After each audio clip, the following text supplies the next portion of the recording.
My sister Sophia looked radiant in her white gown, all lace and pearls and 23-year-old optimism. I watched from my assigned seat at table 12. The family overflow section, tucked near the kitchen doors where the catering staff rushed past with trays of champagne I couldn't afford to drink. The Grand Marquis Ballroom in downtown Chicago was everything a wedding venue should be. Crystal chandeliers, marble floors, floor-to-ceiling windows overlooking the city lights. The kind of place that whispered old money and new beginnings. Security had already been paged from the front desk. The badge check had flagged him, and 2 guards were on their way. I'd left Lily with Camilla 3 hours ago, my 5-year-old daughter's disappointed face still fresh in my mind. She'd wanted to come, to wear the burgundy dress we'd found at the thrift store, to see Aunt Sophia get married. But Camilla, my best friend and lifesaver, had convinced me otherwise. Formal weddings and kindergartners didn't mix well. Better to keep Lily home where she could watch her favorite movies, and avoid the family scrutiny that would inevitably fall on me. The scrutiny had started the moment I walked through the doors at 7:30. Alone, 28 years old, single mother, wearing a dress I'd bought 2 years ago that still looked decent if you didn't examine the hem too closely. My cousin Vanessa had swept past me in the receiving line, her designer maternity gown showing off a 7-month pregnancy that she wore like a crown. Her husband, my ex-husband, had given me a nod so brief it barely qualified as acknowledgement. Tyler, the man who'd walked out when the pregnancy test came back positive, who'd married my wealthy cousin 6 months later, who now stood across the ballroom looking like he'd never made the biggest mistake of his life. Meanwhile, I worked 12-hour shifts at Ann and Robert H. Lurie Children's Hospital of Chicago, came home to a daughter who asked why she didn't have a daddy, and tried not to calculate how many extra shifts I'd need to cover next month's rent. "Jessica, darling, you came alone?" My mother's voice carried that particular tone that managed to sound concerned and disappointed simultaneously. She'd appeared at my table during the cocktail hour, my father trailing behind her with the same uncomfortable expression he always wore when forced to acknowledge his daughter's failures. "We'd hoped you might bring someone. There are several eligible men here from the Martinelli family. You remember them, don't you? They own that restaurant chain." "I'm fine, Mom." I'd forced a smile I didn't feel. "Lily sends her love to Sophia." "Oh, yes. The baby." My mother's use of the word baby for my 5-year-old daughter spoke volumes. "Camilla's watching her, I assume? Such a shame you can't afford a real nanny." They'd moved on before I could respond, circulating among guests who actually mattered. Family who'd made something of themselves. My older sister Lauren and her surgeon husband. Cousins with graduate degrees and stock portfolios. And then there was me, the pediatric nurse who'd dropped out of med school when she got pregnant, who lived in a 1-bedroom apartment in a neighborhood that was optimistically described as up and coming. I tapped 911 and left the line open in my pocket, letting the dispatcher triangulate while the building's doorman was alerted by a neighbor's text.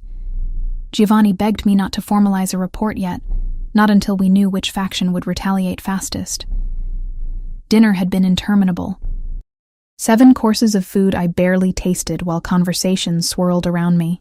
The couple to my left discussed their vacation home in Aspen. The woman across from me showed off an engagement ring that probably cost more than I made in 6 months. I smiled and nodded and wondered if anyone would notice if I left early. Then came the dancing. The DJ announced the couple's first dance, and Sophia floated across the floor in her new husband's arms. My parents danced next, looking every bit the proud family. Lauren and her husband joined them. Even my younger cousins paired off, laughing and spinning under lights that cast everything in soft focus. Outside the windows, clouds had gathered over Chicago's skyline. The weather forecast had promised clear skies all weekend, but nature had other plans. Thunder rumbled in the distance, barely audible over the music. Within minutes, water began streaming down the glass in sheets, turning the city lights into abstract streaks of color. "May I have this dance?" Tyler's voice behind me made every muscle in my body tense.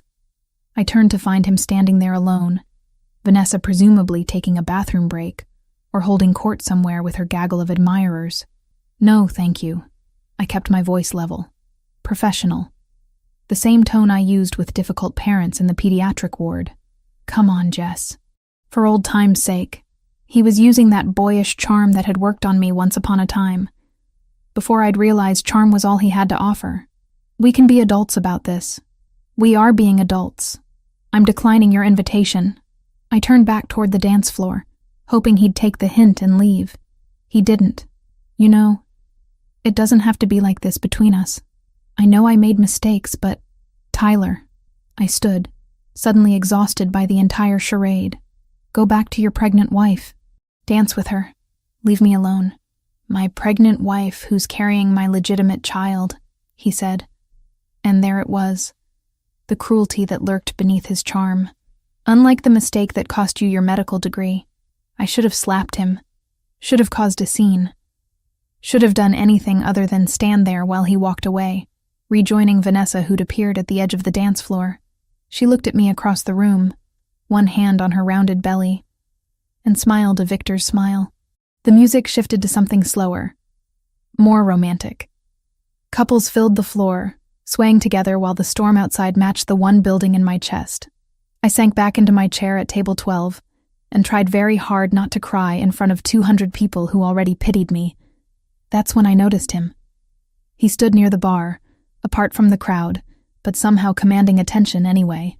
Tall, maybe 6'3", with dark hair cut short, and a body that suggested he spent serious time in a gym. His suit was black and perfectly tailored, the kind of quality you didn't find in department stores. But it was his face that held my attention. Sharp cheekbones. A jaw that could have been carved from stone. And eyes that, even from across the ballroom, seemed to see straight through every defense I'd spent years constructing. He was watching me. Not subtly. Not with the passing curiosity of a stranger at a wedding. He was studying me with an intensity that should have made me uncomfortable, but instead sent a completely different kind of shiver down my spine. I looked away first, heat rising in my cheeks. When I glanced back, he was speaking with someone from the groom's family. I recognized the older Martinelli brother who owned several Italian restaurants throughout Chicago. They exchanged a few words, and then the stranger began moving through the crowd, toward me. My first instinct was to run, to grab my clutch and make some excuse about checking on Lily. But something kept me frozen in my seat at table 12 while he crossed the ballroom with the confidence of someone who'd never been told no in his entire life. He stopped at my table. Up close, he was even more striking. Those eyes I'd noticed from across the room were light brown, almost amber in the chandelier light. A thin scar marked his chin on the right side, barely visible but somehow adding to rather than detracting from his appeal. He smelled expensive. Cedar and something darker I couldn't name. You've been sitting alone all evening, he said. His voice carried a slight accent that made me think of old movies and Italian villas. That seems like a waste. I'm fine, I managed, though my pulse had picked up speed. Thank you for your concern. I don't think you are fine. He pulled out the chair beside me without asking permission and sat down. The movement was fluid, practiced. I think you're miserable, and trying very hard not to show it. The observation was so accurate it stole my breath. You don't know anything about me. I know you came alone to a family wedding where everyone else is paired off. I know that man who approached you earlier said something that made you want to disappear. I know you've been checking your phone every 15 minutes, probably thinking about leaving. His lips curved into something that wasn't quite a smile. Am I wrong? That's very observant of you. I set my phone down, suddenly aware of how transparent I must be. Are you a friend of the bride or groom? Neither. Business associate of the Martinellis. He gestured toward the family I'd seen him speaking with. They invited me. Giovanni Fioreldi. He extended his hand. I took it, and his palm was warm against mine, his grip confident without being aggressive. Jessica Reed. Jessica. He said my name like he was tasting it. The bride's sister. The one who came alone. Word travels fast. In certain circles, everything travels fast. He released my hand, but didn't move away. I have a proposition for you, Jessica Reed. This should have been where I made my excuses and left. Where I remembered I was a single mother with responsibilities and bills, and no room in my life for mysterious strangers with expensive suits and dangerous eyes. Instead, I heard myself say, "What kind of proposition?" Giovanni leaned closer, his voice dropping low enough that only I could hear over the music. Dance with me. Pretend to be my wife for the rest of the evening. Let everyone here see that you're not alone, not pitied, not forgotten. I stared at him. You want me to pretend to be married to you? To a complete stranger? Why not? It solves both our problems. His expression remained neutral, but something flickered in those amber eyes. My family is relentless about wanting me to settle down. Your family clearly enjoys reminding you that you're single. We could help each other. That's insane. Perhaps. He stood, offering his hand again. But the next song is starting, and your ex-husband is watching us from across the room with a very interesting expression on his face. So what do you say, Jessica? Will you dance with me and let everyone think you belong to someone who actually appreciates you? The smart answer was no. The responsible answer was no. The safe answer was definitely no. I took his hand and stood. One dance. That's all. His smile was devastating. We'll see about that. Giovanni led me onto the dance floor with the confidence of someone who'd done this 1,000 times before. His hand settled at the small of my back, warm through the thin fabric of my dress, while his other hand clasped mine with surprising gentleness. For a man built like he could break things without effort, his touch was remarkably controlled. You dance well, I said as we began moving to the music. He moved like someone who'd been trained, each step precise and effortless. My mother insisted on lessons when I was young. She believed a man should know how to lead properly. Something flickered across his face when he mentioned her. She passed away 2 years ago. Cancer. I'm sorry. The words felt inadequate, but they were all I had. She would have liked you. Giovanni's amber eyes met mine. She had strong opinions about women who could stand on their own feet, who didn't need a man but chose one anyway. Is that what you think I'm doing? Choosing you? I couldn't help the slight edge to my voice. We just met. This is pretend. For now. His hand pressed slightly more firmly against my back, guiding me through a turn. But pretend has a way of becoming real when two people are honest about what they want. I should have pulled away. Should have reminded him this was temporary. A single dance to save face in front of people whose opinions shouldn't have mattered. Instead, I found myself moving closer, drawn by the warmth of him, and the way he looked at me like I was worth looking at. The song shifted into another slow melody. Around us, couples continued swaying. I caught glimpses of familiar faces watching us with varying degrees of surprise. My mother's eyebrows had climbed toward her hairline. Lauren looked intrigued rather than judgmental for once. And Tyler was staring from his position near the bar with an expression I couldn't quite read. Your ex-husband is very interested in our dance, Giovanni observed quietly. How do you know he's my ex? The way he looked at you when he approached earlier. Like he owned something he'd thrown away and suddenly wanted back now that someone else was picking it up. Giovanni's jaw tightened fractionally. Men like that are predictable. You don't know anything about him. I know he abandoned you when you needed him most. I know he married your cousin out of spite or convenience. And I know he's not worth the tears you've been holding back all evening. Giovanni's voice remained level, but steel ran beneath the calm surface. Am I wrong about any of that? I opened my mouth to argue, then closed it. You're very presumptuous. I prefer observant. He guided me through another turn. And I'm right, aren't I? Being right doesn't give you the right to say whatever you want. No, but being honest does. We danced in silence for a moment before he spoke again. I apologize if I've overstepped. It's a fault of mine. I see problems and I want to fix them. I'm not a problem that needs fixing. No. You're a woman who deserves better than what life has dealt her recently. His thumb traced a small circle against my back, the gesture unconscious and somehow intimate. Let me give you that. Just for tonight. The song ended. Applause rippled through the ballroom. Giovanni released me slowly, as if reluctant to let go, then offered his arm. Shall we return to your table? I believe your family will have questions. They did. The moment we sat down, Giovanni pulling out my chair with the ease of someone raised with old-world manners, my cousin Sandra descended on us like a hawk spotting prey. Jessica, you didn't mention you were bringing someone. Her smile was predatory. Aren't you going to introduce us? This is Giovanni Fioraldi, I said, trying to sound casual. Giovanni, this is my cousin Sandra. A pleasure. Giovanni's smile was polite and gave nothing away. Your family throws beautiful weddings. Oh, I'm not immediate family. Just a cousin. Sandra's eyes raked over him, cataloging every expensive detail. "Are you from Chicago, Mr. Fioreldi?" "I am now. My family is originally from Naples, but business brought me here several years ago." He draped his arm across the back of my chair, the gesture possessive and protective at once. "Jessica and I have been seeing each other for a few months. Quietly, she prefers to keep her private life private." The lie rolled off his tongue so smoothly I almost believed it myself. Sandra looked between us, clearly trying to reconcile this new information with everything she thought she knew about my life. "A few months?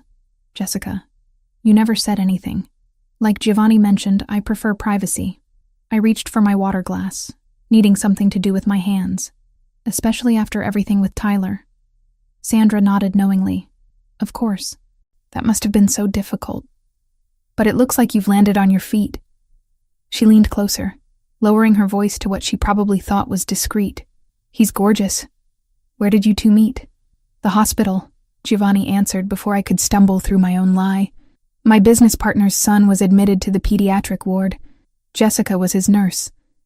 She saved his life with her quick thinking during a complication."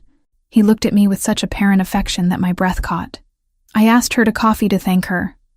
She said no 3 times before finally agreeing." "That sounds like Jessica." Sandra laughed. "Always so serious."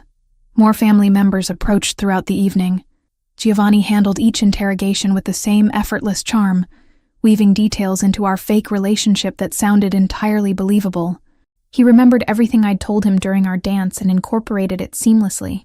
When my aunt asked about my daughter, he knew Lily's name and age without hesitation, mentioned her love of drawing and how bright she was for 5 years old. "You're very good at this," I murmured, when we finally had a moment alone. The reception had moved into the later hours, guests loosening up as the alcohol flowed, and the dancing grew less formal. "At lying?" Giovanni's mouth curved. "It's a necessary skill in my world." "What world is that exactly?" "You said business, but you never specified what kind." "Import and export, among other things." His hand found mine on the table, fingers lacing through mine. "I own several restaurants throughout Chicago. The Martinelli family supplies some of our ingredients through their connections. That's why I was invited tonight." "Restaurants?" I studied his face, looking for tells. "That's it? Would you prefer if I said I was something more dangerous?" His thumb traced circles on my palm. "Would that make this more exciting for you?" "This isn't about excitement." I tried to pull my hand away, but he held firm. Not aggressive, just insistent. "This is about getting through one evening without being the family charity case." "You're not a charity case, Jessica.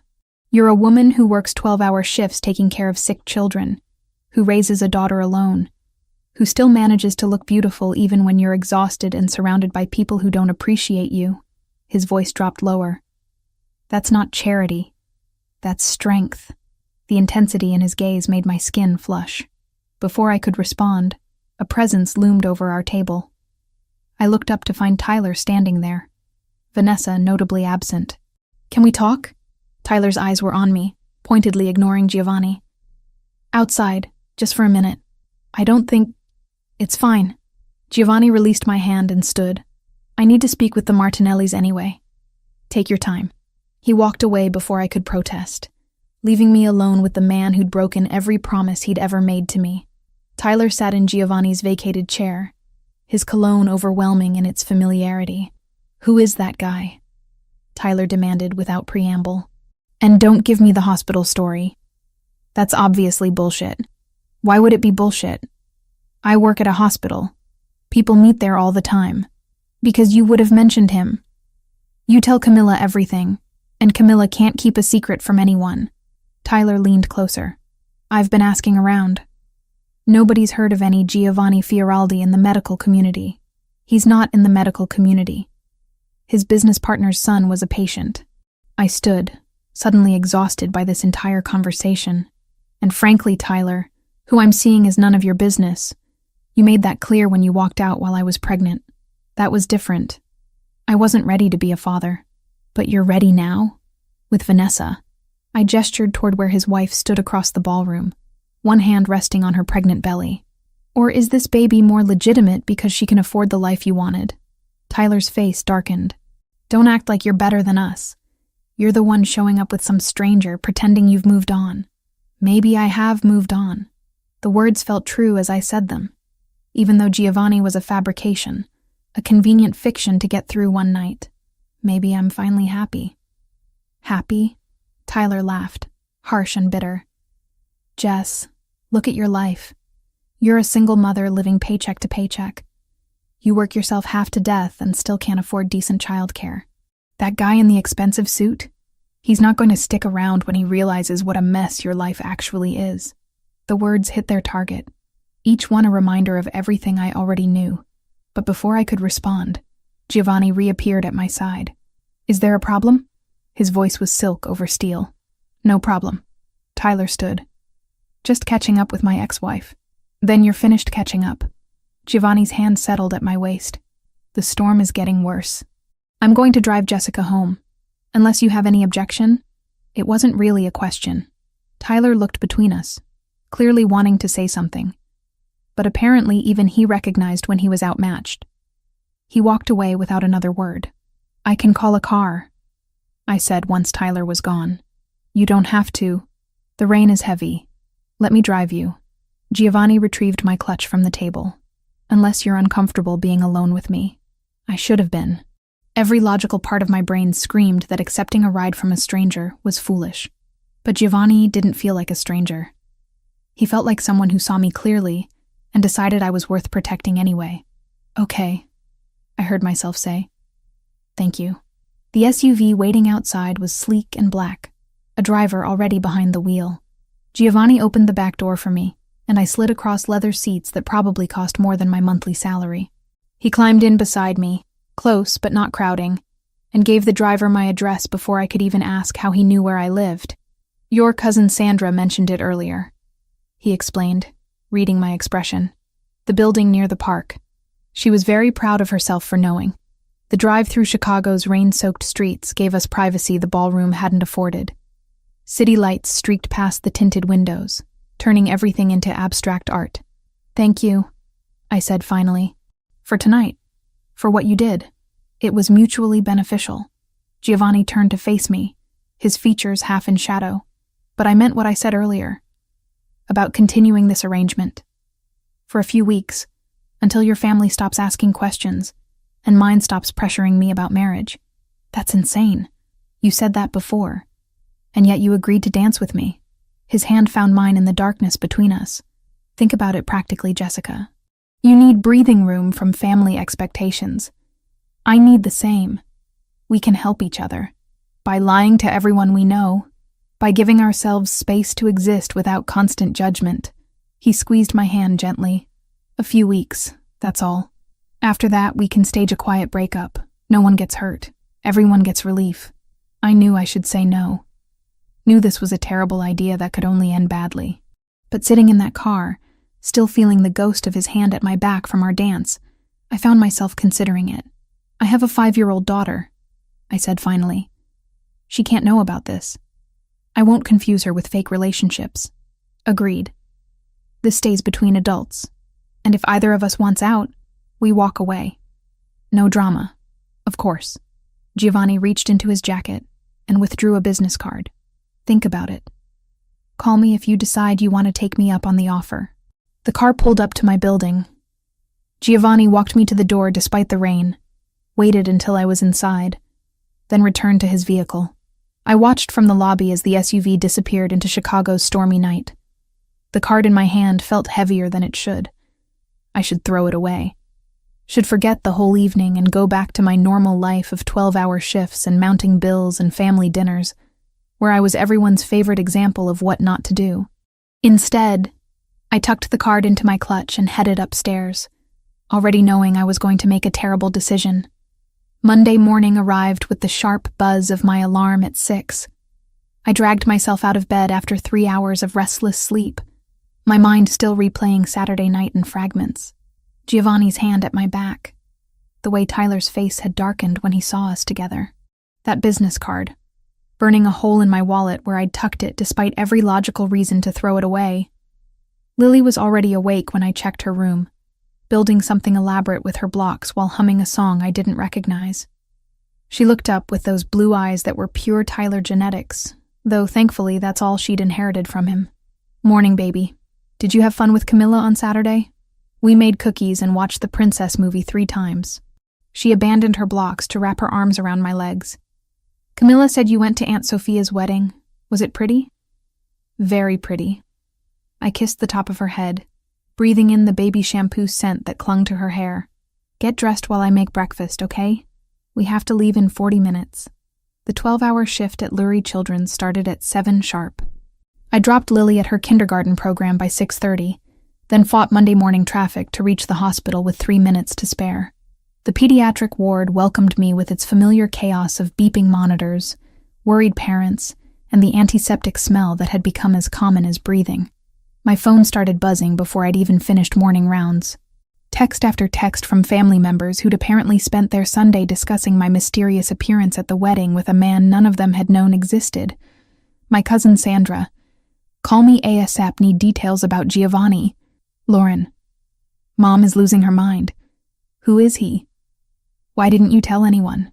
Even my mother, who barely texted, had sent a terse message. "We need to talk about Saturday night. Your father and I are very concerned." I silenced my phone and shoved it into my scrubs pocket. Whatever fallout was coming from Saturday's performance could wait until I wasn't responsible for keeping small humans alive. The morning passed in a blur of IV checks, medication rounds, and comforting a 7-year-old girl who'd come in with a severe asthma attack. By noon, I'd managed to push thoughts of Giovanni and his ridiculous proposal to the back of my mind. This was my real life. Sick kids and overworked nurses and making I save children for a living, which pays enough to survive, but never enough to quiet the worry. I was updating a patient chart when Tyler appeared in the hallway outside the nurse's station. He shouldn't have been able to get past security without a patient relation.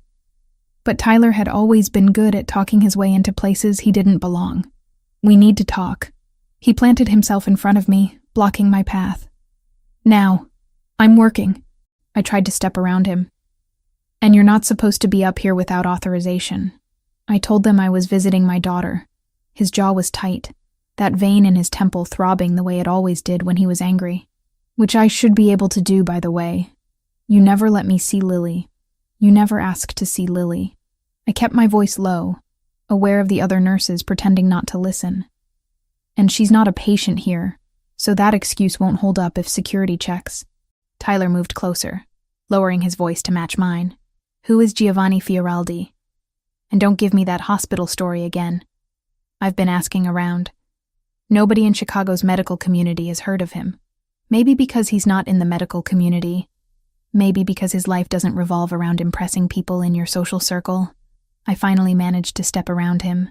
"Now leave before I call security myself. Is he paying you?" The question stopped me cold. I turned back slowly. "Is that what this is? Some arrangement where he gives you money and you show up at events pretending to be his girlfriend?" The accusation stung more than it should have. "Get out, Tyler. Because that would make sense. You need the money. He clearly has it. And you've never been above taking handouts when it suited you. I've never taken a dime from you or anyone else." My hands clenched into fists at my sides. "I work for everything I have. Everything Lily has.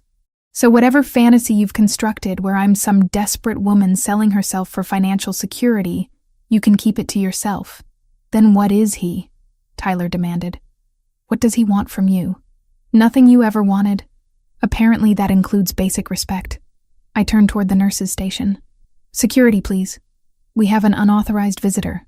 Tyler left before security arrived, but not before shooting me a look that promised this conversation wasn't over.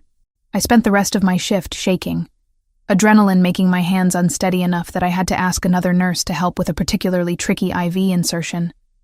The shift ended at 7.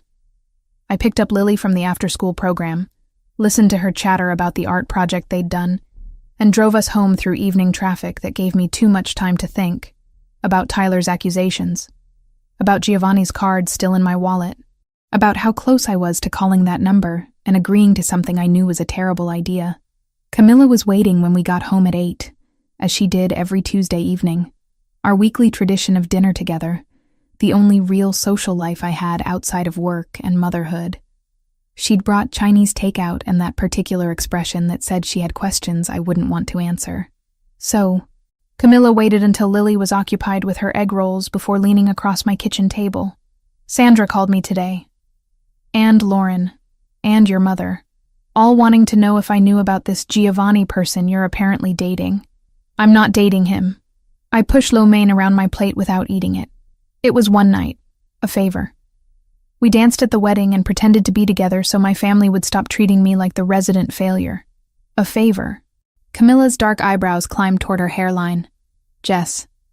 Nobody does favors like that for strangers. What does he want?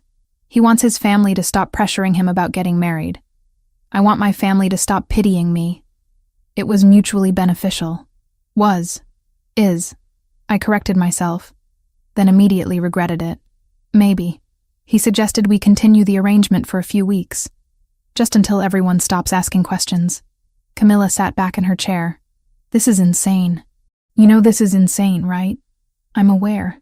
I finally met her eyes, but you weren't there Saturday night. You didn't see the way everyone looked at me, or the way Tyler acted like he had any right to an opinion about my life. For one evening, I felt like someone who mattered. Is that really so terrible? Not terrible. Just dangerous. Camilla reached across the table to squeeze my hand. Promise me you'll be careful. Promise me if this guy turns out to be bad news, you'll walk away. I promise. The lie came easily. I was already planning to call Giovanni the moment Camilla left. She stayed until 9:30, helping me get Lily bathed and into bed. After she left, I cleaned the kitchen and tried to convince myself that calling Giovanni was a mistake. That continuing this farce would only make things worse when it inevitably fell apart. I was still debating with myself at 10:15 when someone knocked on my apartment door. Heavy, insistent. Not the friendly tap of a neighbor borrowing sugar. I checked the peephole. 2 men stood in my hallway. Both looked like they'd come straight from central casting for a crime drama. Dark clothes, cold expressions. One had a tattoo creeping up his neck that I could see even through the fisheye lens. Jessica Reed. The taller one spoke with an accent I couldn't place. Russian, maybe. We need to talk about Giovanni Fioraldi. Every instinct screamed at me not to open that door. I don't know who you're talking about. We saw the photos. From the wedding. The second man held up his phone, showing me an image I recognized. Me and Giovanni on the dance floor, his hand at my back, both of us looking at each other like we actually belonged together. You're his woman. That makes you someone we're interested in talking to. I'm not his anything. We're friends, that's all. My hand found my phone in my pocket. And if you don't leave, I'm calling the police. Call them. The taller man shrugged. We'll be gone before they arrive. But we'll be back, Jessica Reed. And next time, we hope you'll be more cooperative. Mr. Volkov doesn't like being ignored. I was done being a currency. If they had ever used my name to trade favors, I needed to be present to bankrupt its value. I wore a thin underlayer panel under my coat and left a driver idling, engine warm, phone on speaker to a doctor who owed Giovanni a favor. They walked away before I could respond. I stood frozen behind my locked door, heart hammering, phone clutched in my shaking hand. I had no idea who Mr. Volkov was or what these men wanted with Giovanni. But I knew with bone-deep certainty that I'd just stumbled into something far more dangerous than a fake relationship. I pulled Giovanni's card from my wallet, stared at the number embossed in silver against black cardstock. This was the moment to walk away, to tell him whatever arrangement he'd been imagining wouldn't work, because strange men were showing up at my door, asking questions I couldn't answer. Instead, I dialed. He answered on the second ring. Jessica. 2 men just came to my apartment. The words tumbled out. They had photos from the wedding. They mentioned someone named Volkov. They threatened to come back. Silence. Then, lock your door. Don't open it for anyone. I'll be there in 15 minutes. Giovanni, what's happening? Who are these people? I'll explain when I get there. Just stay inside and keep Lily close. The line went dead. I checked all the locks. Peeked in on Lily, who was sleeping peacefully with her stuffed rabbit clutched against her chest, completely unaware that her mother had just dragged them both into something that felt like it could swallow us whole. True to his word, Giovanni appeared at my door exactly 14 minutes later. I verified through the peephole before opening it, finding him accompanied by another man who looked like he could bench press a car without breaking a sweat. "This is Franco, my associate." Giovanni stepped inside without waiting for an invitation, his eyes scanning my small apartment with the practiced assessment of someone used to evaluating threats. "Tell me exactly what they said." I recounted the encounter while Franco positioned himself near the window, watching the street below. Giovanni's expression grew darker with each detail, that thin scar on his chin somehow more prominent as his jaw tightened. "The Bratva," he said finally. "Russian organization. They've been pushing into territories that don't belong to them. Someone sent them photos from the wedding. Told them you're connected to me." "Connected how? We barely know each other." But even as I said it, I remembered that dance, the way he'd looked at me, how easy it had been to forget the whole thing was staged. They don't care about facts. They care about leverage. Giovanni moved to the window beside Franco, speaking to him in rapid Italian before turning back to me. "This is my fault. I should have anticipated this. What do they want?" "To use you to get to me, to pressure me into giving ground in negotiations I can't afford to lose." His eyes met mine. "I'm sorry, Jessica. This wasn't supposed to touch you." "Then maybe we should end this now. Tell them it was fake, that I mean nothing to you." "It's too late for that." Franco spoke up for the first time. "They've already decided your leverage. Whether the relationship is real or not doesn't matter." I sank onto my couch, legs suddenly unable to hold me. "So what happens now?" Giovanni crossed to kneel in front of me, bringing us eye to eye. "Now I keep you safe. You and Lily both. But you need to trust me." "Can you do that?" I should have said no. Should have told him to leave and take his dangerous world with him. Should have called the police and let them handle whatever mess I'd accidentally stepped into. Instead, I looked into those amber eyes and heard myself say, yes.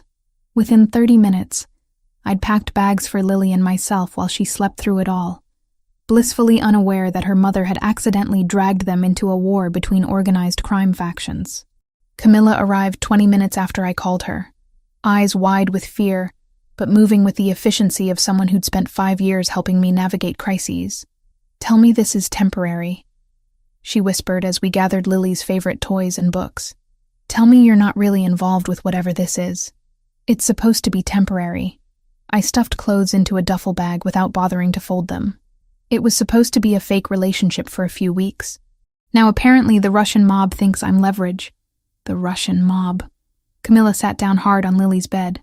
"Jesus, Jess. What have you gotten yourself into?" "I don't know." My hands shook as I zipped the bag closed. "But Giovanni says he can keep us safe. That's all I care about right now."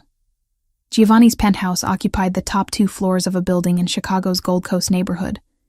The address alone probably cost more than I'd make in 10 years. Franco drove us there in an SUV with tinted windows, taking a route that seemed designed to lose anyone who might be following. Giovanni rode in a second vehicle with additional security I hadn't even known existed until tonight. The elevator required a key card to access the penthouse levels. When the doors opened, I stepped into a space that looked like it belonged in an architectural magazine. Floor-to-ceiling windows overlooked Lake Michigan. Modern furniture in neutral tones. Art on the walls that I suspected wasn't prints. Everything pristine and expensive and absolutely nothing like the cramped 1-bedroom apartment Lily and I called home. "The guest rooms are on the 2nd floor. Giovanni gestured toward a floating staircase. 3 bedrooms, all with private bathrooms. Take whichever you prefer. Camilla, there's a room for you as well." "I'm staying too?" Camilla looked between us. "Until we're certain the threat has passed, yes." Giovanni's tone left no room for argument.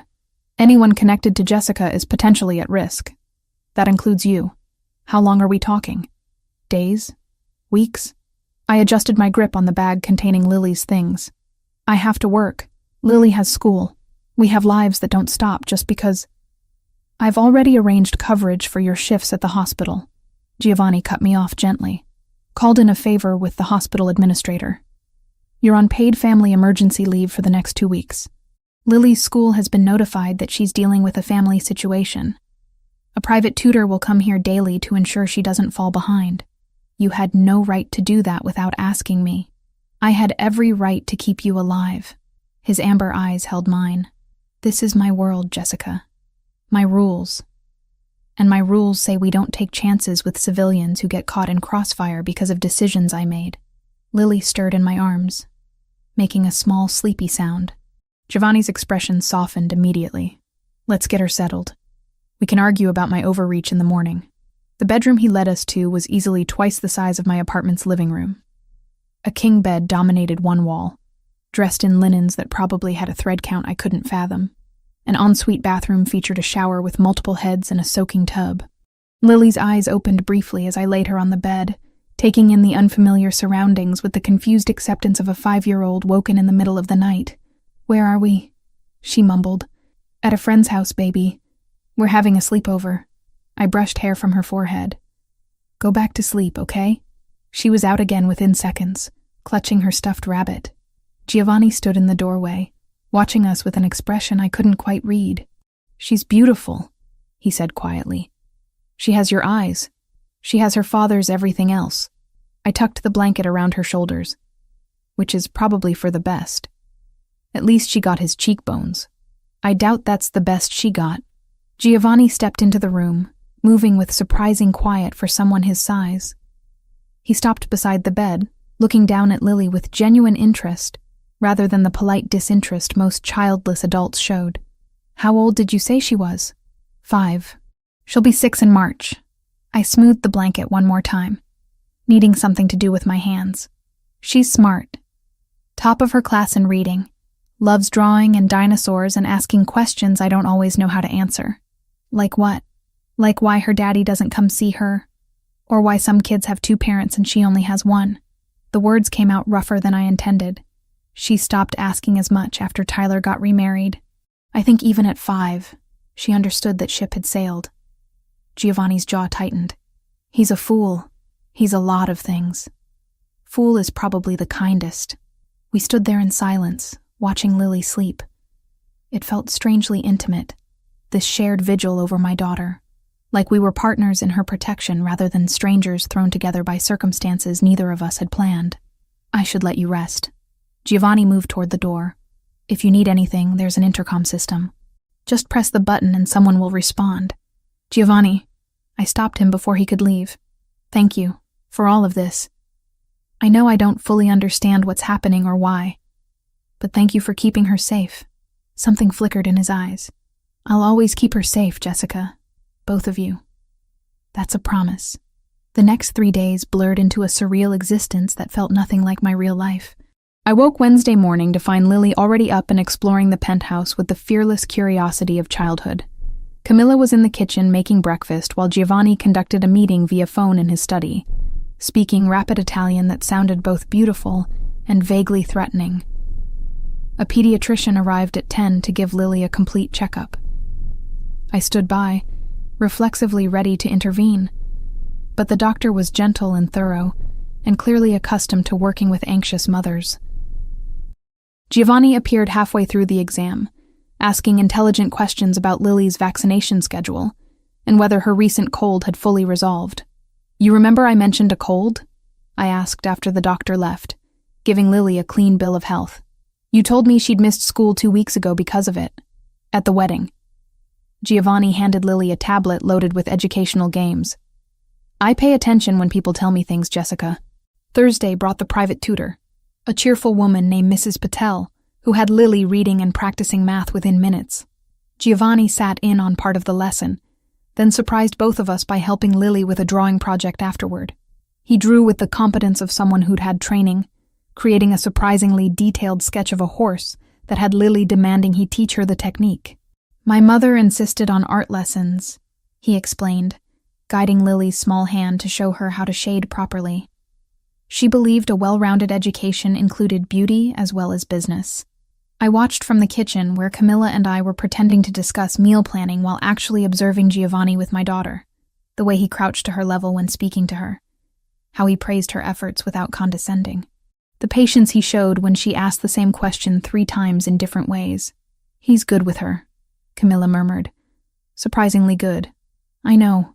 That scared me more than the Russian mob somehow. because Lily was already asking when we'd visit Mr. Giovanni's house again, already drawing pictures that included a tall man with dark hair standing beside us, already filling a father-shaped hole I'd tried for 5 years to pretend didn't exist. The sexual tension I'd felt at the wedding intensified with proximity. Giovanni worked from home those 3 days, conducting business from his study while I tried to occupy Lily and avoid dwelling on how aware I was of him in every room. The way he moved, how he smelled like cedar and expensive soap, the timbre of his voice when he spoke Italian on the phone, passionate and commanding in ways that made my skin flush. We'd have dinner together each evening, the 4 of us around his massive dining table. Giovanni would ask Lily about her day, listen with genuine interest to her rambling stories about the tutor and the games she'd played with Camilla. Then, after Lily went to bed, we'd sit on his terrace overlooking the lake and talk about things that had nothing to do with fake relationships or Russian threats. He told me about his mother, Sophia, who died when he was 33, how cancer had stolen her slowly, giving him months to say goodbye but never enough time, how she'd made him promise to find someone who challenged him, who wouldn't just accept his world, but would push him to be better within it. "She would have liked you," he said Thursday night, our 3rd evening on the terrace. She had strong opinions about women who stood on their own feet, who worked for what they had. She came from nothing, you know. Married my father when she was 19 and turned herself into the kind of woman who could hold her own in his world. What world is that? I'd been wanting to ask since Tuesday night. You keep referring to your business, but you've never actually told me what you do. Giovanni took a long sip of the wine he'd been nursing. I own restaurants. 4 locations throughout Chicago, all Italian cuisine. That much is true and legal.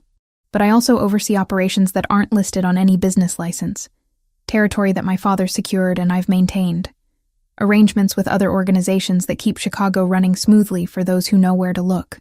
Your Mafia. It wasn't a question. I prefer to think of it as community organization with flexible ethics. His mouth curved slightly. But yes, if you need a simple label. My family has been involved in Chicago's less legitimate operations for 3 generations. The restaurants are real. Everything else lives in the shadows. And the Russians want those shadows for themselves. They've been pushing into territories that traditionally belong to Italian families, testing boundaries, using violence where my father would have used negotiation. He set down his wine glass. I'm trying to maintain peace. They see that as weakness. Friday afternoon, Franco appeared in Giovanni's study where I'd been reading while Lily napped. His expression was grim. "We've identified the leak," he said without preamble. "The source of the photos. The one who told the Bratva about Jessica." Giovanni stood from behind his desk. "Who?" "Her cousin, David Reed. He's been working with the Russians for 6 months, feeding them information about families they might leverage. When he saw the wedding photos on your aunt's social media, Jessica, he recognized an opportunity. My stomach dropped. David? My cousin David?" Franco nodded. "He told the Bratva about your relationship with Giovanni, even mentioned that it started as a pretense. But Dmitry Volkov, their leader, decided you were still useful leverage regardless. Where is David now?" Giovanni's voice had gone cold. "That's the other problem. The Russians have him. They're holding him as insurance. If we move against them, they'll kill him to send a message." I sat down heavily. David. Stupid, gambling-addicted David who never could hold a job. Who'd asked to borrow money at Thanksgiving and gotten angry when I'd said no. Who apparently sold out his own family to criminals to cover whatever debts he'd accumulated. "We can't just leave him there," I heard myself say. "Even if he's an idiot, he's still family. He put you and Lily at risk." Giovanni's expression was unreadable. "Family doesn't end where loyalty begins, Jessica. Maybe not, but it doesn't end where stupidity begins either." I looked up at him. "What would your mother have wanted you to do?" The question landed. Giovanni's jaw worked for a moment before he turned to Franco. "Set up a meeting with Volkov. Tell him I want to discuss terms." "That's exactly what he wants," Franco warned. "I know, but we're going to give it to him anyway." Giovanni's eyes met mine. "Because apparently, I'm developing a conscience at the worst possible time." The warehouse sat in Chicago's industrial district, close enough to the water that I could smell the lake even through the SUV's filtered air. Friday evening had turned cold, clouds hanging low and threatening rain that hadn't quite started falling. Giovanni sat beside me in the back seat, his presence both comforting and terrifying in equal measure. "You don't have to come inside," he said for the third time since we'd left the penthouse. "Franco and I can handle this. They used me as leverage. I should be there when you negotiate my freedom." I checked my phone, seeing the message from Camilla confirming Lily was asleep and asking when I'd be home. Home. Like the penthouse had become that in just 5 days. Besides, you said it yourself. Your mother would want you to show them I'm not just some pawn they can manipulate. My mother would have a lot of opinions about this situation. Giovanni's hand found mine in the darkness, most of them involving Italian phrases I shouldn't repeat in front of you. Try me. I worked in a hospital for 3 years. I've heard worse. The warehouse came into view.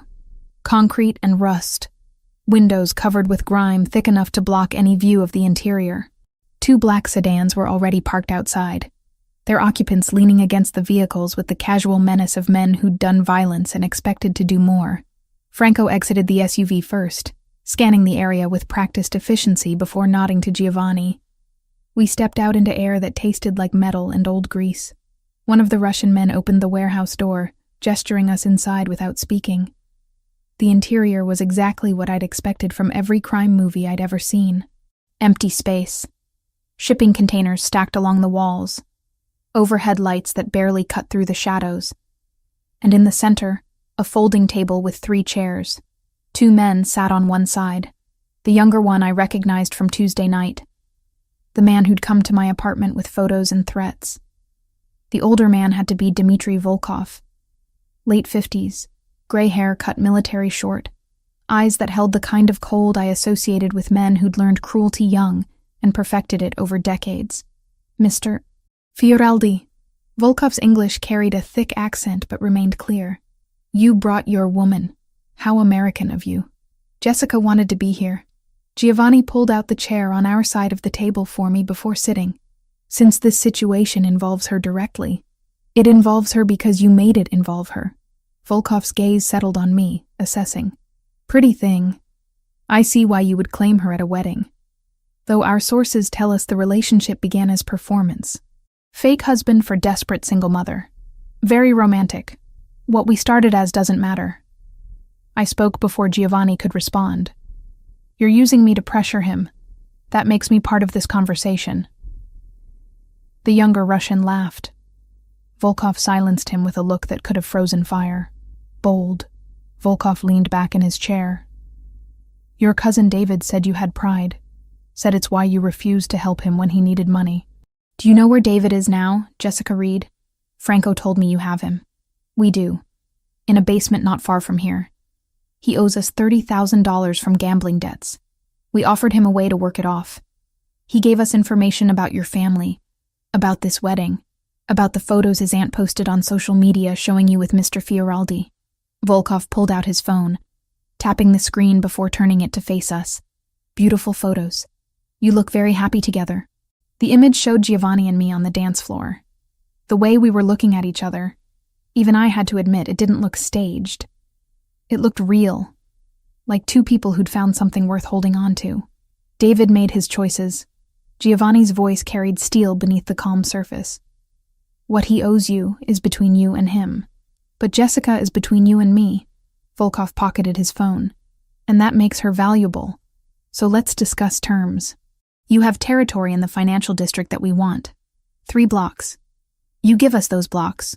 We release David. And we forget about using pretty nurses as leverage." "No." The word came from me before I'd consciously decided to speak. Both men turned to look at me with identical expressions of surprise. "You don't get to threaten people's families and then negotiate like that's reasonable behavior." "Jessica," Giovanni started.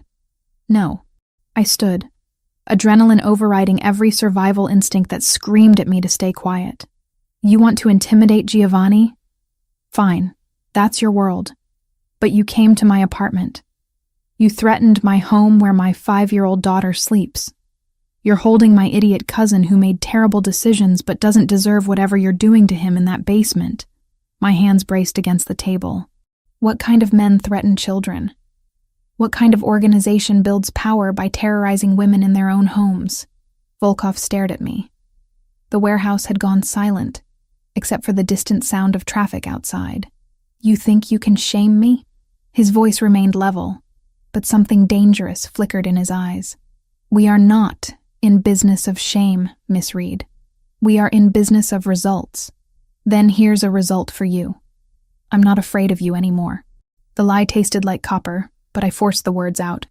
You wanted me to be leverage? You wanted Giovanni to cave because he's protecting me? Well, congratulations. You've made me understand exactly what kind of people you are. And I'm telling you right now, I'd rather watch everything fall apart than give you 1 inch of what you want through fear. Giovanni stood slowly, positioning himself slightly in front of me. Jessica speaks for both of us, but I'll offer you something better than capitulation.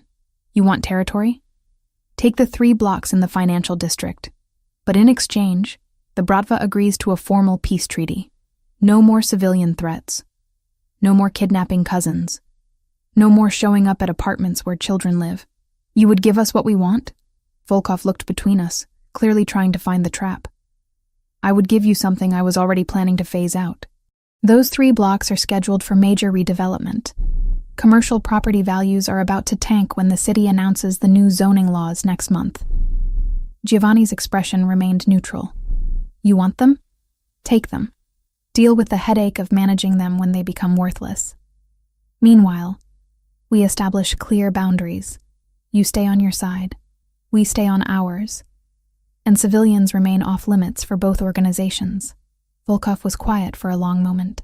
Then he looked at me again. Your woman has courage.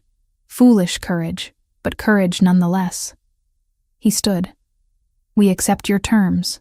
3 blocks. Peace treaty. Civilians are off limits. He extended his hand to Giovanni. And for what it's worth, Mr. Fioraldi, if this relationship truly started as performance, I suggest you make it real. Women who speak truth to power are rare. My wife was one.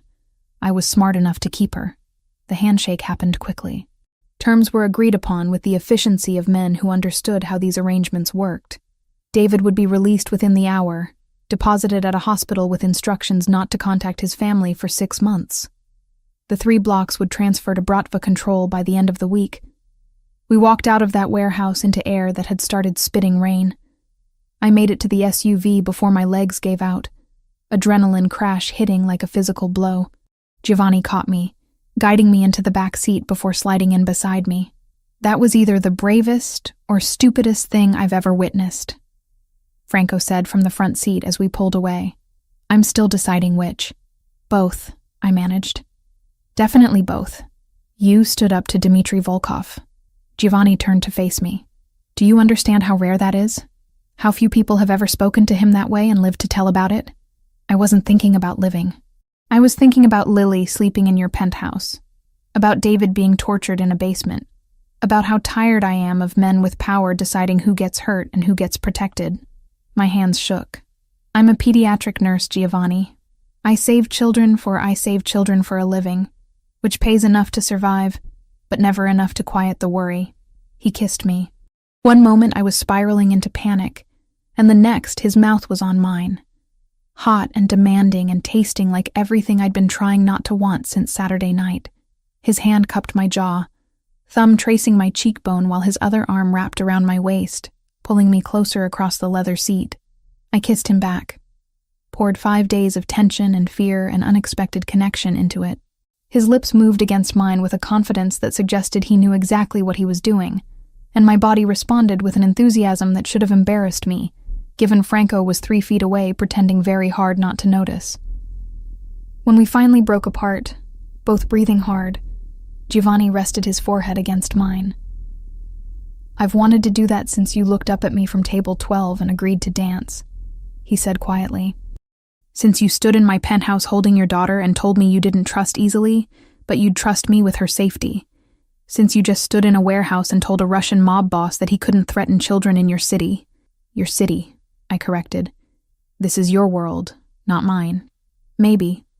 But you just proved you can stand in it without being swallowed. His thumb brushed across my lower lip. Jessica, this stopped being fake somewhere between Saturday and tonight. You know that, right? I did know. Had known since watching him draw horses with Lily, since he'd held my hand while talking about his mother, since I'd fallen asleep on his terrace listening to him speak Italian on the phone and feeling safer than I had in 5 years. "This is complicated," I whispered. "Everything worth having is complicated." He kissed me again, softer this time, a promise instead of a question. "Stay. Not because you're in danger. Not because of some arrangement we made at a wedding. Stay because you want to see where this goes when it's real." The SUV pulled up to the penthouse building. Franco cleared his throat quietly, a reminder that we had an audience and a 5-year-old waiting upstairs.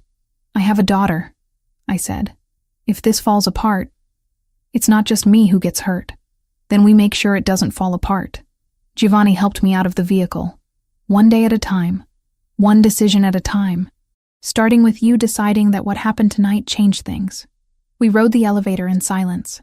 Camila met us at the door, took one look at my face, and asked 0 questions. She grabbed her jacket and let Franco drive her home, leaving Giovanni and me standing in his living room at midnight with the weight of what just happened settling between us.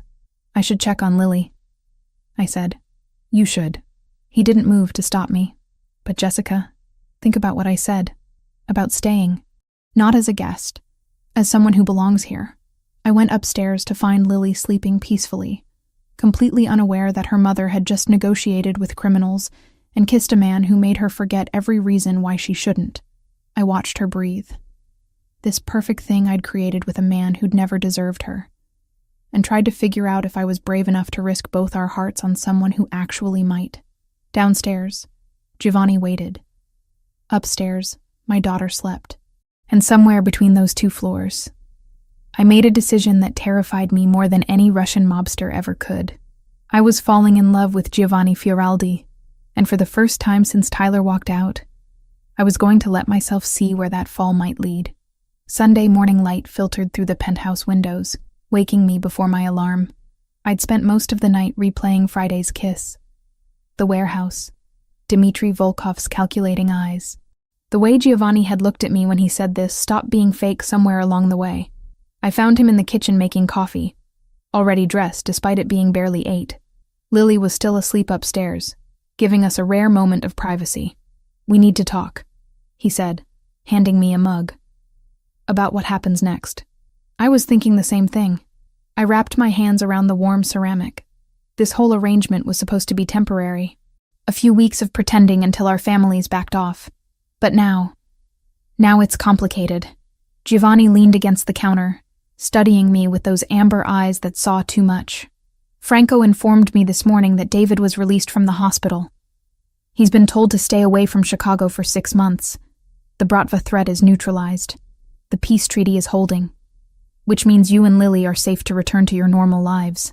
The words should have brought relief. Instead, they felt like a door closing. "So that's it? Threat over? Arrangement ended?" I tried to keep my voice neutral. "Thank you for the hospitality. See you around?" "That's one option." Giovanni set down his coffee. "Or I can offer you another one. Franco has contacts who specialize in creating new identities.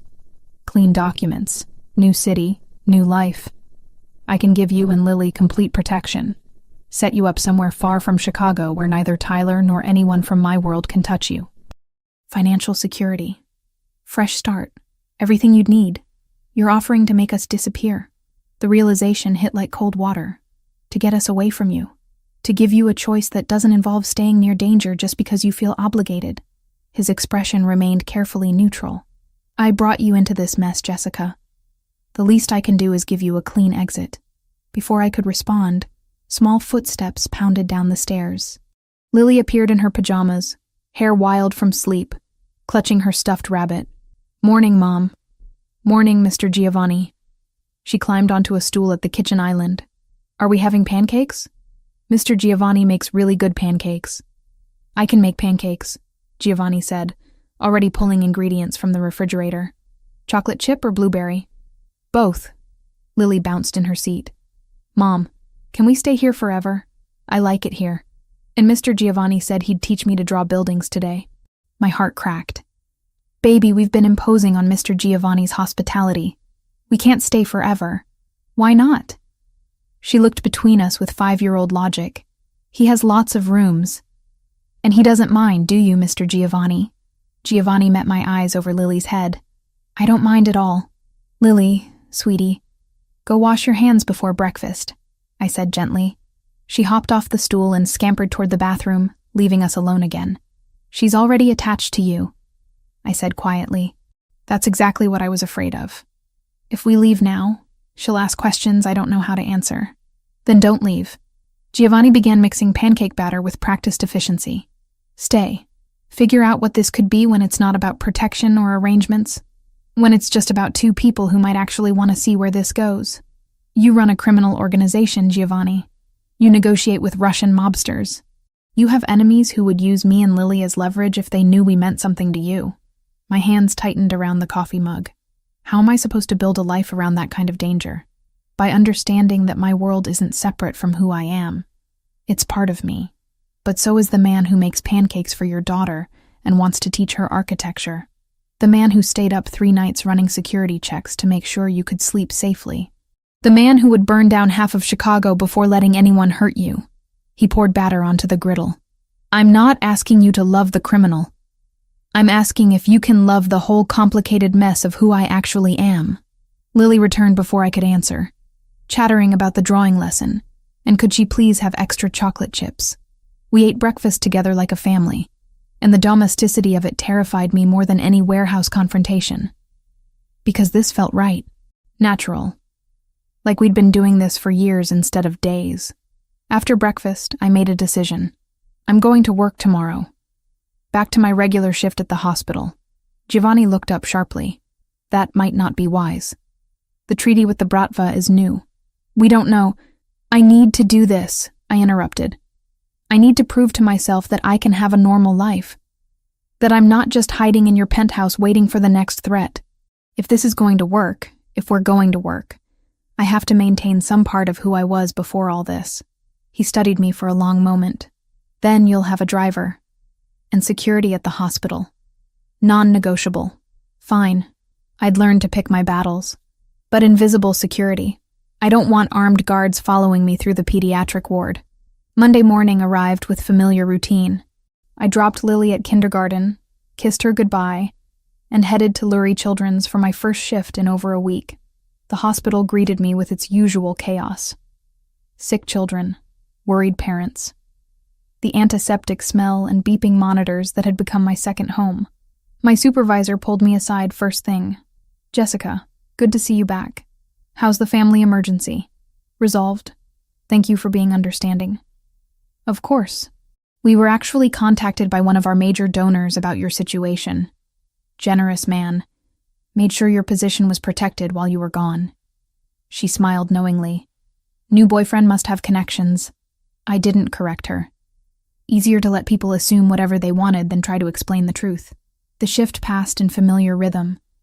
IV checks, medication rounds, comforting a 3-year-old with pneumonia. Around 2 p.m, I was updating charts when I got pulled into the room of one of our long-term patients. 7-year-old Marcus had been fighting leukemia for 8 months. He was in for his latest round of chemo. Weak, but still somehow optimistic. Nurse Jessica. He brightened when I entered. You're back. I missed you. I missed you too, buddy. I checked his vitals, noting them in his chart. How are you feeling today? Tired, but Mom says I'm a fighter. He picked at the hospital blanket. Nurse Jessica, can I ask you something? Always. Do you believe in happy endings? Like in the movies? The question hit harder than it should have. I sat on the edge of his bed, choosing my words carefully. I believe happy endings are possible when people are brave enough to fight for them. Even when things get scary. Even when it seems easier to give up. My mom says that too. She says we have to be brave. And Marcus looked at me with eyes too old for 7. Are you being brave about something, Nurse Jessica? Out of the mouths of children. Yeah, Marcus, I think I am. Then you'll get your happy ending. Just like me. His confidence was absolute. We're both fighters. I left his room with tears stinging my eyes, and a clarity I hadn't felt in days. Marcus was fighting for his life every single day, and here I was, hesitating to fight for my own happiness, because it came wrapped in complications. My shift ended at 7. I walked to the parking garage, texting Giovanni that I was heading out. The October evening had turned cold, my breath visible in the dim light of the concrete structure. The garage cameras caught everything, and hospital security walked in 30 seconds after he fled. That's when Tyler appeared, stepping out from between two cars. "We need to talk." His voice was tight with barely controlled anger. "About your new boyfriend and the very interesting information I've been gathering about him." "Tyler, I'm not doing this." I moved toward my car. "Go home to your pregnant wife." He grabbed my arm. Not hard enough to hurt, but firm enough to stop me. "Giovanni Fioraldi owns 4 Italian restaurants, also suspected of running organized crime operations throughout Chicago's financial district. Did you know that? Or did you just see money and decide your morals were negotiable? Let go of me." I pulled my arm free. "Who I date is none of your business. It is when you're exposing my daughter to criminals." Tyler stepped closer. "That's right. She's still my daughter, even if you've done everything possible to erase me from her life. And I will not let you drag her into some mobster's world. Your daughter, rage I'd been suppressing for 5 years, erupted. You walked out when I was pregnant. You married my cousin. You've never asked to see Lily, never paid a dime of support, never showed the slightest interest in being her father. You don't get to suddenly care about her safety when it's convenient for your righteous indignation. I care enough to protect her from making the same mistakes you did, getting involved with the wrong kind of man, ruining your future." Tyler's face twisted with something ugly. "I'm going to the police. I'm going to tell them everything I know about Fioraldi. And when he's arrested, I'm filing for custody of Lily, proving you're an unfit mother who exposes children to danger." Cold fear replaced anger. "You can't do that." "Watch me." Tyler turned to leave. "Stay away from him, Jess, or lose everything. That won't be necessary." Giovanni's voice cut through the garage like a knife. He emerged from the shadows near the elevator, Franco beside him. Both men moved with the dangerous grace of predators who'd found prey. Tyler's face went pale. "This is harassment. I'll call security." "Please do." Giovanni stopped a few feet away, hands in his pockets, posture relaxed but eyes glacial. "I'd love to explain to hospital security why you're threatening my girlfriend in a parking garage after grabbing her forcibly. I barely touched her. The security cameras will tell a different story." Franco gestured toward the corner where a camera was indeed positioned. "Chicago takes assault seriously, even when it's an ex-husband who can't accept that he no longer has control. You can't threaten me." But Tyler's voice wavered. "I'm not threatening you." Giovanni stepped forward. "I'm informing you of consequences." "Franco?" Franco pulled an envelope from his jacket. "Tyler James Mitchell. Inside, you'll find a very detailed accounting of your failure to pay child support for Lily Reed. 5 years of documented abandonment. A legal petition for full back payment plus interest, totaling approximately $43,000. And a restraining order that will be filed if you continue to harass Jessica." Tyler snatched the envelope. "This is bullshit. I never agreed to pay support, because you abandoned them before she could file." Giovanni's voice was ice. "But abandonment doesn't erase responsibility. My lawyer is very thorough. He's prepared to pursue this through every legal channel available. And trust me, Tyler, you don't want to go to war with someone who has better lawyers than you have excuses. You're threatening me with legal action?" Tyler looked between them. "I'll fight this." "Please do." Giovanni smiled, and it was terrifying. "Drag it through court. Let a judge examine your complete absence from your daughter's life. Let them see how you married Jessica's cousin 6 months after walking out on a pregnant woman. Let them decide who the unfit parent actually is. You can't. I can. And I will. But here's an alternative." Giovanni's voice softened fractionally. "Walk away. Leave Jessica alone. Stop pretending you suddenly care about Lily after 5 years of complete indifference. Do that. And these documents never get filed. You go back to your life, and we never have this conversation again." The silence stretched. Tyler looked at the envelope, then at me, then back to Giovanni. "Fine." He threw the envelope on the ground. "Keep her. Keep both of them. But when this all falls apart, don't come crying to me." He walked away, footsteps echoing through the garage. Giovanni waited until Tyler's car started and drove away before turning to me. "Are you okay?" I wasn't. I was shaking, adrenaline crashing through my system. "You had him investigated, had lawyers draw up documents. When?" The moment I realized he was going to be a problem, Giovanni picked up the envelope Tyler had discarded. "I don't wait for threats to materialize, Jessica. I eliminate them before they can hurt people I care about. And what happens when the threat is you?" The words came out harsher than intended. "When your world is what puts Lily in danger, then I'll eliminate that threat too." His eyes held mine. "Even if that means eliminating myself from your life. But you have to make that choice, Jessica." "I can't make it for you." Franco cleared his throat. "I'll wait in the car. Give you two some privacy." We stood alone in the cold parking garage while I tried to figure out what I wanted, what I could live with, what risks were worth taking and which ones would break us. "Take me home," I said finally. "To the penthouse. We need to talk." Giovanni nodded, offering his arm. I took it, and we walked to his SUV together, while I tried to figure out how to explain that I'd already made my choice. And it terrified me more than any threat Tyler could ever pose. 2 weeks passed in a blur of new routines and careful negotiations between my old life and this new one we were building. I'd moved most of my clothes to the penthouse but kept my apartment, using it as a quiet space when I needed to think, or when Lily had playdates with school friends whose parents didn't need to know about the complicated man in our lives. Giovanni proved remarkably adaptable to the chaos of living with a 5-year-old. He learned that Lily needed exactly 3 bedtime stories, that she refused to eat vegetables unless they were hidden in pasta sauce, and that Tuesday mornings were always harder because she missed her weekend freedom. He attended a parent-teacher conference with me, sitting in a chair designed for someone half his size, while Mrs. Rodriguez praised Lily's progress in reading.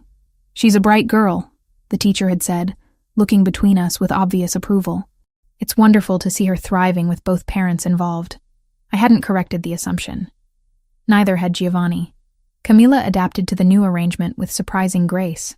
She continued watching Lily after school, but now one of Giovanni's drivers picked them both up and brought them to whichever location I was working from. The penthouse or occasionally my old apartment when I needed the familiarity. The driver, a quiet man named Anthony who treated Lily like a beloved niece, became part of our extended family. "This is insane," Camilla said one afternoon while Lily colored at the kitchen island. 2 weeks ago you were a single mom barely making rent. Now you're living in a penthouse with a man who has actual security teams." "I know." I poured her tea, a ritual we'd maintained despite everything changing. "Does it make me a terrible person that I'm happy?" "It makes you human." She squeezed my hand. "But be careful, Jess. Happiness this sudden can disappear just as fast." My family's reaction had been more complicated. My mother called daily, torn between pride that I'd landed someone successful and concern about how little she actually knew about Giovanni. Lauren, however, surprised me by being genuinely supportive. She'd invited us to dinner Saturday night to celebrate her 32nd birthday at Giovanni's newest restaurant in River North. "I want to get to know him properly," she'd said when she called. "Not as the mysterious man from Sophia's wedding, but as the person who's making my sister smile again." Saturday evening arrived with October cold that promised winter wasn't far behind. I dressed carefully in a forest green dress that Giovanni had insisted on buying despite my protests about him spending money on me. Lily wore burgundy velvet, her hair in braids that had taken me 40 minutes to perfect. "You look beautiful," Giovanni said when we met him in the living room. He wore charcoal gray, no tie, the top button of his shirt undone in that way that made him look simultaneously elegant and dangerous. "Both of you. Mr. Giovanni, are we going to your restaurant?" Lily bounced excitedly. "The one with the really good breadsticks."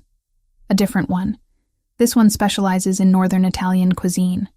He crouched to her level. "But I made sure the chef prepared special breadsticks just for you." The restaurant, Fioraldi's River North, occupied a corner building with floor-to-ceiling windows overlooking the Chicago River. Warm light spilled onto the sidewalk, and even from outside I could hear the gentle buzz of conversation and laughter. Giovanni had reserved a private dining room for the family dinner, giving us space away from the main restaurant. Lauren and her husband Daniel arrived first.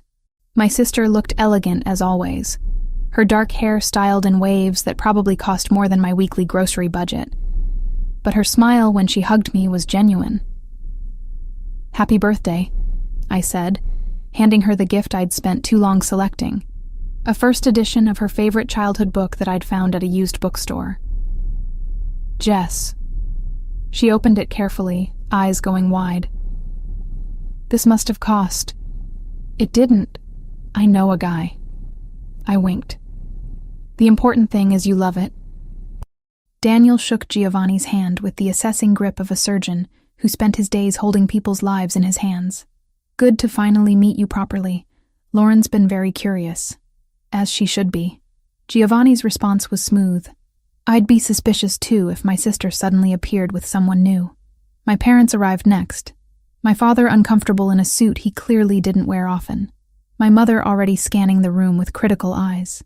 They'd met Giovanni briefly at Sophia's wedding, but this was different.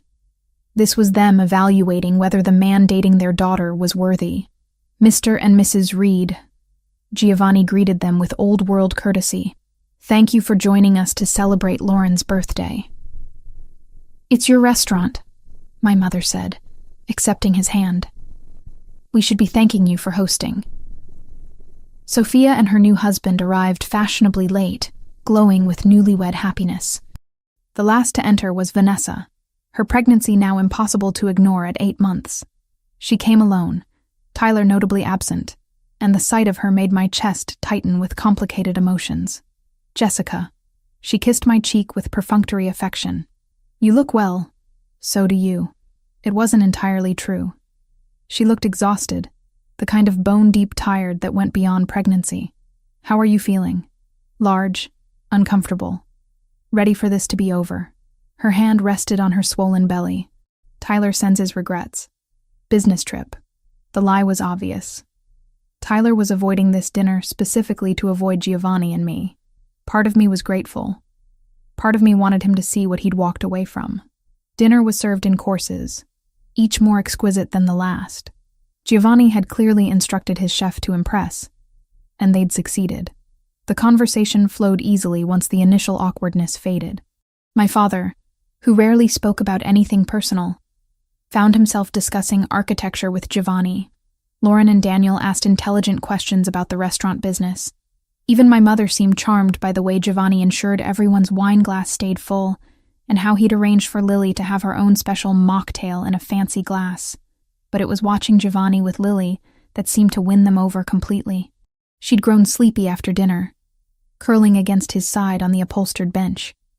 He'd adjusted automatically, one arm around her small shoulders, continuing his conversation with my father, while absently stroking her hair, in a gesture so natural it looked like something he'd done 1,000 times before. "He's good with her," Lauren murmured to me when we stepped away to use the restroom. I didn't expect that.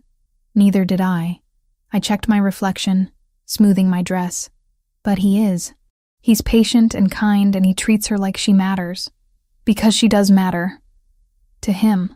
Lauren met my eyes in the mirror. "Jess, I've been worried about you for years. Watching you work yourself to exhaustion, raising Lily alone, never letting anyone help. But seeing you tonight, you're different. Lighter. Like you're finally letting yourself be happy. I'm trying." My throat tightened. "Is that okay? Am I allowed to be happy with someone like him?" "Someone like him." Lauren turned to face me fully. "You mean someone successful who treats you with respect?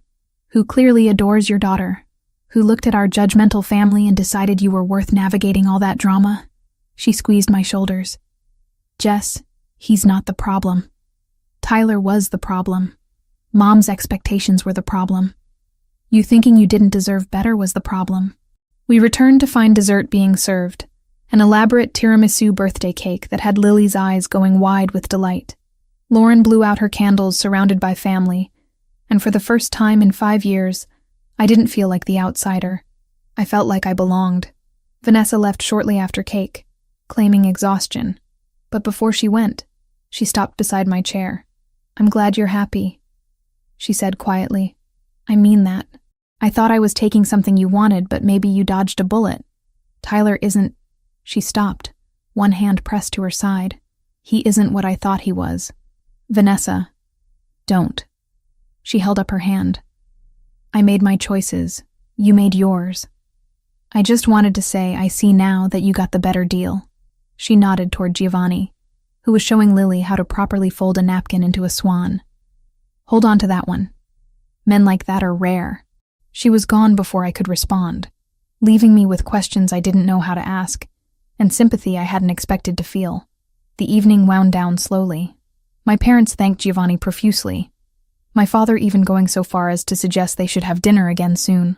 Sophia and her husband invited us to a double date. Lauren hugged me tight and whispered that she approved completely. We drove home through Chicago's glittering nightscape, Lily asleep in her car seat between us in the back of the SUV. Giovanni's hand found mine across the space, fingers lacing together in the darkness. Your family likes me, he said, sounding faintly surprised. They love you.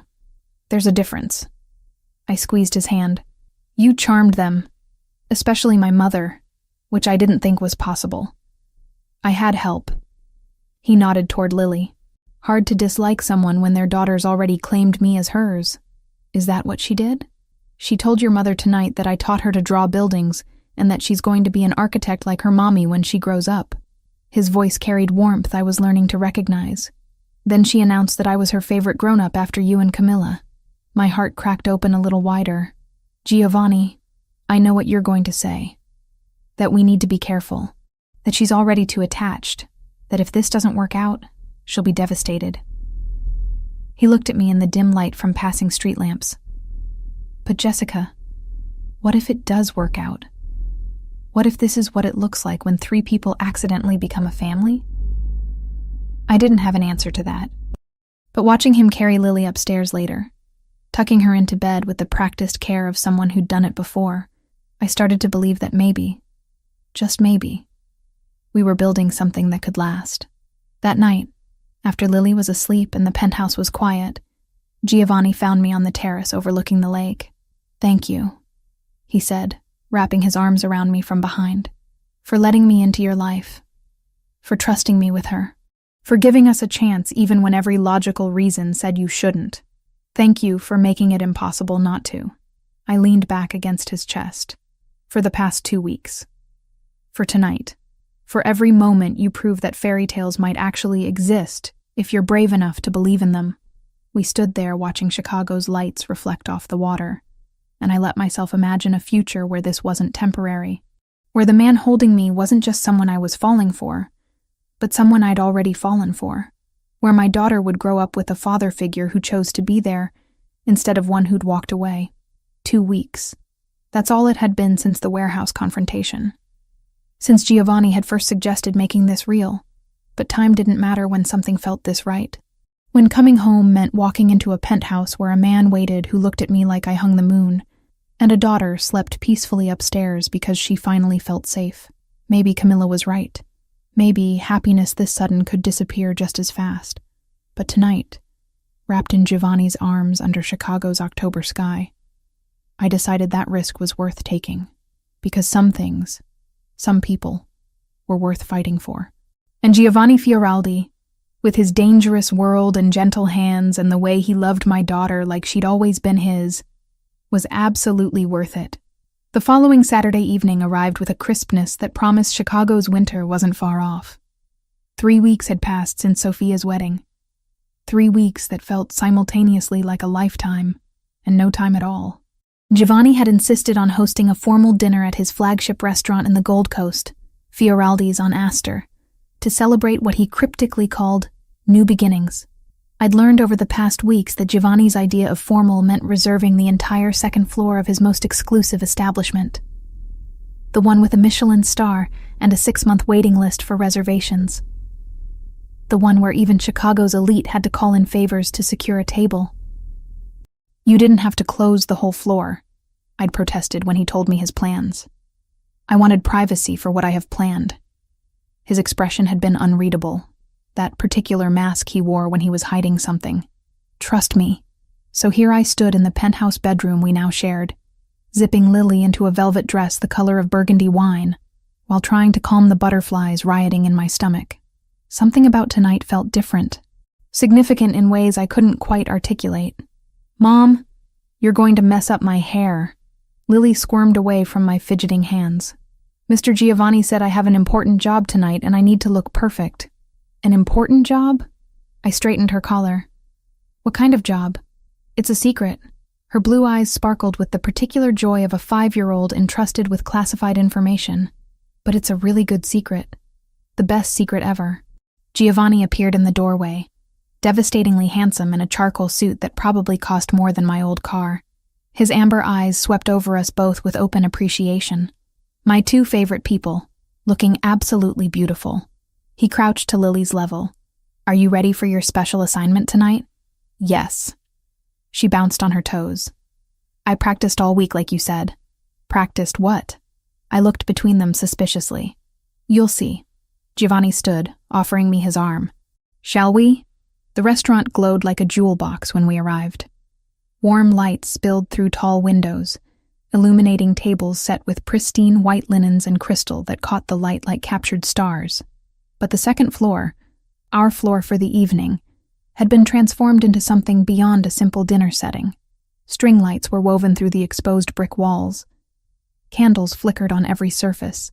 And in the center of the space, a single long table had been set for 15 people, each place setting marked with a handwritten card in elegant script. My family was already there. My parents stood near the windows, my father pointing out something in the Chicago skyline to my mother, who actually looked pleased rather than critical. Lauren and Daniel chatted with Sophia and her husband near the bar. Even Vanessa had come, her pregnancy now impossible to ignore at nearly 9 months, looking exhausted but present. Jessica. Sophia rushed over to hug me, glowing with newlywed happiness. I'm so glad you're here. Giovanni said this was important. I don't actually know what this is, I admitted. That's because you're terrible at letting people surprise you. Lauren joined us, kissing my cheek. Just relax and enjoy whatever Giovanni's planned. Knowing him, it'll be spectacular. Camilla emerged from the kitchen entrance, her presence surprising me. You didn't think I'd miss this, did you? She hugged me tight. Giovanni called me 3 days ago. Said I needed to be here for something special. Everyone's conspiring against me, I muttered, but couldn't help smiling. Franco was the last to arrive, accompanied by his wife Maria, whom I'd met twice before. He gave Giovanni a subtle nod that seemed to communicate something important before taking his seat. If everyone could sit, Giovanni announced, his voice carrying that natural authority that made people listen. We have much to celebrate tonight. The meal began with courses that showcased the chef's mastery. Each dish was explained by Giovanni himself, who moved between his role as host and restaurateur with practiced ease. He'd seated me at the head of the table, himself to my right, Lily to my left. My family surrounded us, filling the space with conversation and laughter that felt genuine rather than obligatory. Halfway through the main course, my mother leaned across the table. Giovanni, this is extraordinary. Jessica's very lucky to have found someone so accomplished. I'm the lucky one, Mrs. Reed. Giovanni's hand found mine under the table. Your daughter reminds me daily that accomplishment means nothing without someone to share it with. My father, who'd spent most of the evening quietly observing, finally spoke. You're good to her. To both of them. That's all a father can ask. The approval in his voice made my throat tight. My father, who'd barely acknowledged my existence for 5 years, who'd treated my single motherhood like a personal failure, was accepting Giovanni, accepting us, without reservation. Dessert arrived as the evening light faded completely outside, Chicago's skyline transforming into a constellation of lights beyond the windows. Individual chocolate soufflés were placed before each guest, each one garnished with gold leaf that caught the candlelight. Before we indulge, Giovanni stood, tapping his wine glass gently. I have something I need to say. More accurately, something I need to ask. My heart stopped. Around the table, knowing smiles appeared on faces that suggested everyone but me knew what was coming. 3 weeks ago, I attended a wedding as a business obligation. I expected nothing more than mediocre food and forgettable conversation. His eyes found mine. Instead, I found Jessica, sitting alone at a table, trying so hard to be invisible when she deserved to be seen, celebrated, cherished. He moved to stand beside my chair. I approached her with a proposal. A fake arrangement to help us both save face with our families. And Jessica, being simultaneously pragmatic and brave, agreed. We danced. We pretended. We played our parts perfectly. Lily giggled beside me, clearly in on whatever was happening. But somewhere between that dance and this moment, pretending became real. Arrangement became relationship. And I fell completely, irrevocably in love with a woman who works 12-hour shifts to save children's lives, who raises an incredible daughter with grace and humor, who stood in a warehouse and told a Russian mobster he couldn't threaten kids in her city. Tears were already streaming down my face. Giovanni knelt beside my chair, producing a small velvet box from his jacket pocket. Jessica Reed, I'm not offering you a fake arrangement anymore. I'm offering you everything real. My world, my heart, my protection, my family name. I'm offering you a partnership where you're not invisible, where you're seen and celebrated every single day. He opened the box, revealing a ring that caught the candlelight and threw rainbow fractals across the table. Will you marry me? The restaurant went silent. Even the kitchen sounds seemed to pause. Every eye was on me, waiting. Say yes, Mom. Lily bounced in her chair. Say yes so I can do my special job. Laughter rippled around the table, breaking the tension. I looked at Giovanni, this man who'd entered my life 3 weeks ago and somehow become essential to it. This man who made pancakes for my daughter and negotiated with criminals and looked at me like I hung the moon. Yes. The word came out choked with tears. Yes, of course, yes. Giovanni slid the ring onto my finger. A perfect fit. Then pulled me to my feet and kissed me while my family erupted in applause and cheers. When we finally broke apart, Lily was tugging on Giovanni's sleeve. Now? Can I do it now? Now, he confirmed, lifting her onto her chair so she stood tall enough to be seen by everyone. Lily reached into a small burgundy purse I hadn't noticed her carrying and pulled out a small velvet pouch. From it, she extracted 2 rings, simple bands that gleamed gold in the candlelight. These are the wedding rings, she announced proudly. Mr. Giovanni said I get to be the ring bearer when you get married, but he also said I get to hold them now so everyone knows it's real and official and I'm going to be part of the family forever. She handed the rings to Giovanni with the ceremonial gravity only a 5-year-old could muster. The entire table melted into laughter and tears and applause again. Forever, Giovanni confirmed, looking at Lily with such open affection. It cracked my heart wider. You're both stuck with me now. The rest of the evening passed in a blur of congratulations and champagne toasts, and my mother crying while insisting she wasn't crying. Lauren hugged me so tight I could barely breathe, whispering that she'd never seen me this happy. Sophia and her husband offered to help plan the wedding. Even Vanessa approached, one hand on her swollen belly. I meant what I said before, she said quietly. I'm genuinely happy for you. Tyler is... She paused, choosing words carefully. Tyler is Tyler, but Giovanni is something else entirely.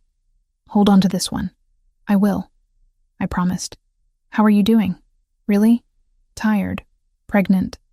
Reconsidering every life choice that led me here. She managed a wry smile. But that's a conversation for another day. Tonight is about you finally getting what you deserve. As the evening wound down, I found myself on the restaurant's terrace with Giovanni, looking out over Chicago's glittering nightscape. Music drifted from inside where Lily was dancing with Franco, her laughter carrying on the October wind. 3 weeks, I said, leaning against the railing. 3 weeks ago, I was sitting at a wedding feeling sorry for myself. Now I'm engaged to a man I'm pretty sure I've been in love with since that first dance. Love at first sight. Giovanni wrapped his arms around me from behind. My mother always said it was possible, that souls recognize each other instantly when they're meant to. Your mother would have liked this. I covered his hands with mine. All of it. The chaos, the complications, the single mother with a 5-year-old daughter. She would have adored you. His voice carried warmth and sadness intertwined. And she would have reminded me that the best things in life are worth fighting for, even when, especially when, they're complicated. So what happens now? I turned in his arms to face him. We plan a wedding? Figure out how to merge my normal life with your complicated one? Explain to Lily that her new stepfather runs restaurants and also has very serious meetings with very serious people? We take it one day at a time. He kissed my forehead. We build something real from the pretend foundation we started with. We prove that fairy tales can exist even in worlds that aren't supposed to have them. Music shifted inside. The DJ Giovanni had apparently hired for the evening started playing the same song that had been playing at Sophia's wedding, the one we'd danced to that first night when this had all been fake. "Dance with me," Giovanni said, offering his hand just like he had 3 weeks ago at table 12. One more time. But this time, for real. I took his hand. We moved back inside where our families waited, where Lily spun in circles with Camilla, where my parents watched with actual happiness in their eyes, where everyone who mattered had gathered to celebrate something that had started as pretend and become the most real thing in my life. Giovanni pulled me onto the dance floor. His hand settled at my back in that same spot it had found 3 weeks ago. But this time, there was no pretense. No arrangement. No fake relationship to help us save face. This time, it was just a man who'd seen me when I felt invisible, and a woman who'd learned that sometimes the best things in life come wrapped in complications you never expected. "I love you," I whispered against his chest as we swayed to music and laughter and the sound of my daughter's joy. "I love you both," he replied. "My family, my home, my everything." 3 weeks. That's all it had taken for my entire world to transform. For a fake husband at a wedding to become the real partner I'd spend my life with. For a man I'd barely known to become the father my daughter deserved. And standing there in Giovanni's arms, surrounded by everyone who mattered, I finally understood what the cards might have shown if I'd been a tarot reader instead of a nurse. That sometimes the universe puts exactly the right person in your path exactly when you need them most. That love doesn't follow timelines or logic or any of the rules we think it should. That sometimes pretending to be someone's wife for one night can lead to actually becoming his wife for a lifetime. And that was the best kind of magic there was.